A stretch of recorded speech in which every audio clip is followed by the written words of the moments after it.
So what is up, guys? Nick here, helping you to master your technology. Exciting day. iOS 14 has been announced. Unfortunately, it's for developers as of now, but the public beta should arrive sometime in July. Now, iOS 14 will be available for pretty much every iPhone that was running iOS 13. This one is coming in at 3.26 gigabytes, and as of now you really can't see the features without going to the developer's site to read about them, but I'm sure many of you already watched the video or the WWDC live stream. Let's go ahead, download and install this, and I will be back. We're doing this on the iPhone XS Max if you were wondering. Okay guys, so we're now in the iOS 14 developer beta 1. So we go over to software update and you will see iOS 14 is now installed. And taking a look at the software version, you could see it's iOS 14 18A5301V. Now this software did take about 40 minutes to download, so don't expect this one to download super quick. Let's take a first look at the widgets in iOS 14. You can see these are a lot different than before, a lot larger, more legible, I would say. And of course, you can just kind of grab one of these widgets right here and bring it over to the home screen, something you couldn't do before. Now you can actually have bigger widgets. Not a lot of people are gonna say Android's had this forever. That might be true, but at least it's here now for your iPhone. If you want more,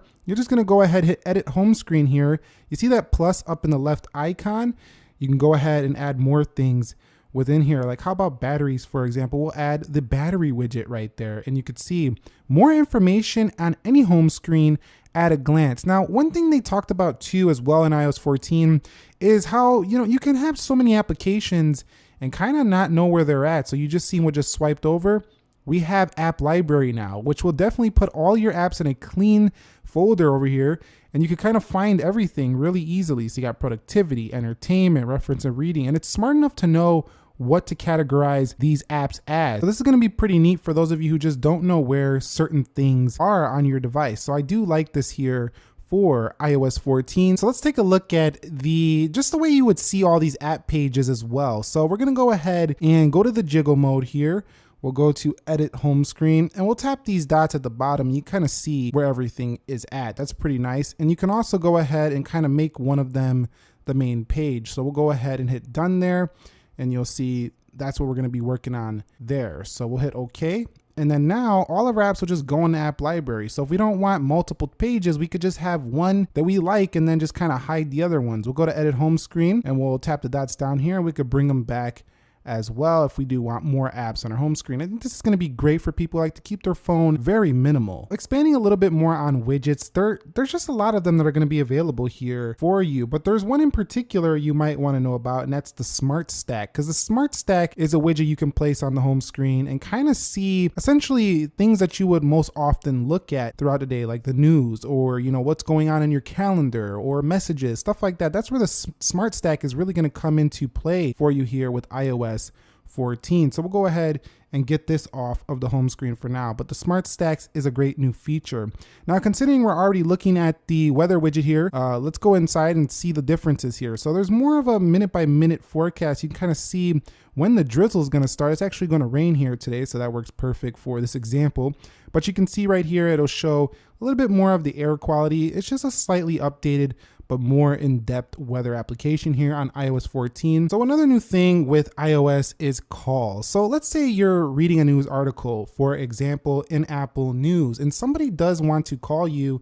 Usually that call would just kind of get in your way and just mess up the entire phone, but that's not going to be the case anymore. Check this one out right here. You're going to kind of see what happens with the calls. So you can see there's a call coming in at the top of the screen, and I could just choose to answer that or end it, and it's not really getting in the way too much. So that's a nice new feature with iOS 14. Another quick mention in the app library I forgot to talk about is that you can go ahead and search A through Z all your applications right here as well, and then you can kind of tap inside of these as well. So it's probably going to be pretty neat either way, but you can still swipe down and get to universal search like you're used to. And now within iOS 14, there is picture-in-picture mode. So if you are watching videos and stuff like that, you can just kind of play just kind of like you would on the iPad. Hopefully we'll see support coming soon to like the YouTube app and stuff like that, so we can see videos that we probably more want to see than just things like this Apple TV, for example. But picture-in-picture is here for iOS 14. The Siri in iOS 14 does get a more compact layout, and you can have a silent mode as well for Siri. So let's go ahead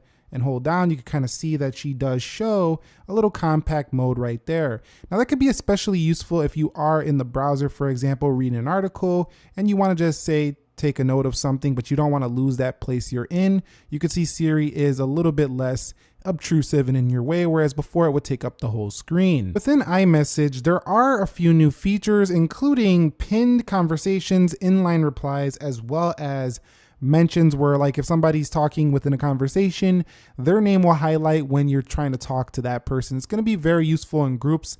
Very good during these coronavirus times where we're going to definitely need to, do a little more group chatting and stuff on that on our phones. So definitely good there. Now we also do have a lot of improvements to memojis in terms of how you could kind of like, tweak them and customize them. So for example, if we go over here and then we go to the memoji and I want to edit it out, for example, let me edit it.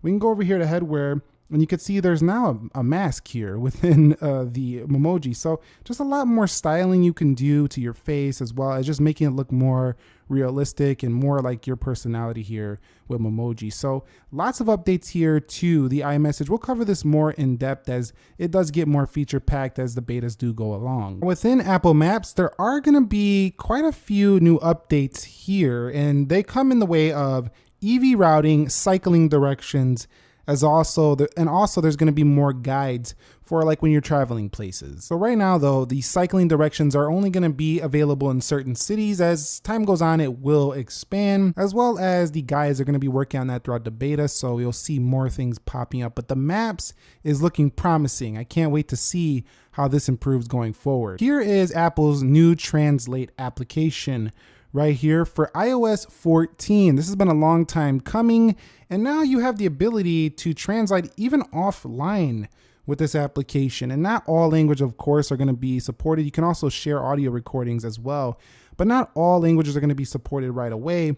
But still, there's plenty of them to get you going. But this is nice that we're just gonna have a built-in translation app. Very useful. We don't have to go download a third-party application to do this. Now, it's not like we couldn't already do this with certain apps, but still, it's nice that we have our own built-in translation app for the iPhone here. You are a nice audience. Let's go ahead and type that. And you can see it'll just translate like that. It also does work in landscape mode as well, as you can see right there. Pretty nice. We'll cover this more when the official iOS 14 launches later this year. I want to mention that CarPlay will be getting updates to the wallpapers if you're using the Apple CarPlay, as well as car keys coming to certain cars starting soon, but that's more for the future. More cars should be able to unlock it from your iPhone, but that's going to be some time. Let's go ahead and take a look at the wallpapers that come with iOS 14 right here. You kind of see a preview of your wallpaper right there. Go to the wallpapers, you can see there's 3 new ones up there. And if we scroll down, we got pretty similar ones to iOS 13, but these are, of course, are dynamic. They will switch with the dark mode and stuff like that. Typically the wallpaper section is an area where we see a lot of bugs. Guys, so when we're using an application in the App Store, Apple in the future is going to be requiring more, privacy information. As you scroll down, you'll see it. It's going to show like, exactly what they're collecting from you in data. I'm not seeing it in all the applications right now. I'm sure developers got to update this for it to work, and we'll probably see it in the later versions, but the privacy section is going to be a lot more bold and in your face going forward with 14. And it'll also ask you to allow applications to work or not. It's also going to ask you, like, are you going to allow all these permissions? That's definitely going to happen on this 14. Okay, guys, so sleep tracking in iOS 14 is going to be amazing for the iPhone and the Apple Watch combined.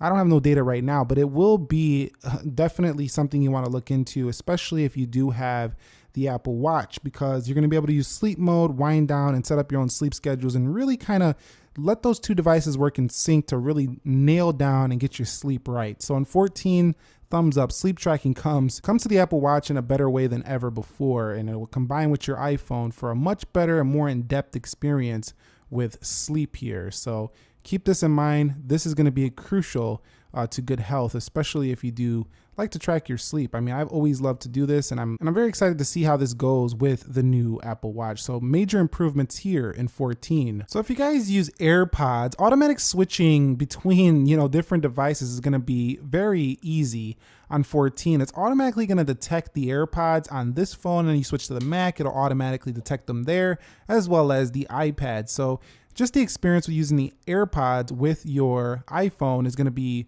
much better here for iOS 14. Okay, so for 14, the camera is supposed to be faster to take photos. That's pretty nice. And also if we go in the video, I'm noticing that the iPhone XS Max, even the older phones, seem like they're going to be getting updates to allow you to switch between video modes here. That's pretty nice. And another thing you'll notice in the camera app is that little indicator at the top does indicate that you're recording using the mic or the camera. Pretty nice little feature. You could see it up there at the top, this little green dot right here will let you know that you are recording or using the microphone on your iPhone. Just a neat little touch to kind of indicate that to you. And in terms of location services, you are going to have the ability to share your location definitely in a little bit of a different way. So you'll be able to have an approximate location on iOS 14, which will allow you to get more specific, closer data like better weather, for example. And also you'll have this little feature right here in iOS 14 tracking where you can allow apps to request to track on here. So location and privacy, of course, every time a new iOS comes out, Apple does step it up when it comes to the privacy. That's one of the ways they're doing it here in 14. And when it comes to Apple HomeKit, especially if you use the automation features, you're gonna love 14 because 14 will allow you to kind of just automate everything a lot more simple. You can see they got face detection as well with smart cameras that work with your phone, you know, home camera, stuff like that, security cameras, doorbell cameras. And you have smart color as well. So the lights can automatically adjust to the time of the day. So if you need a warmer color, this is automatically gonna know. Yeah, Apple Home is getting a lot better here. You can add different accessories very easily here. If you care a lot about automation, home automation and stuff like that, you got to get this update. Not right now, not this current one. You can wait till the fall, but I'm just saying this year is going to be a good year if you're using a lot of home automation tools. And we covered so much, but there's more. Like the mail application, you could set third-party applications like Gmail in the future that's going to be able to, you know, just be your default email. So you don't have to use the Apple Mail as default email. That's going to be pretty nice as well. And so that's a quick look at iOS 14 for the iPhone XS Max here, developer beta 1. Definitely a lot of major tweaks to organizing your home screens in 14. A lot of things happening with Siri here, the new Translate app. There's a lot of overhaul here. Maps is going to get better, especially for cyclists. I mean, there is a ton coming to iOS 14 as you've seen in this video. Let me know your favorite feature with 14 down below if you're downloading it or not, and let me know if you encounter any bugs that will help out the community as they can see, too many bugs. But for now, it feels pretty smooth, at least for a developer beta 1.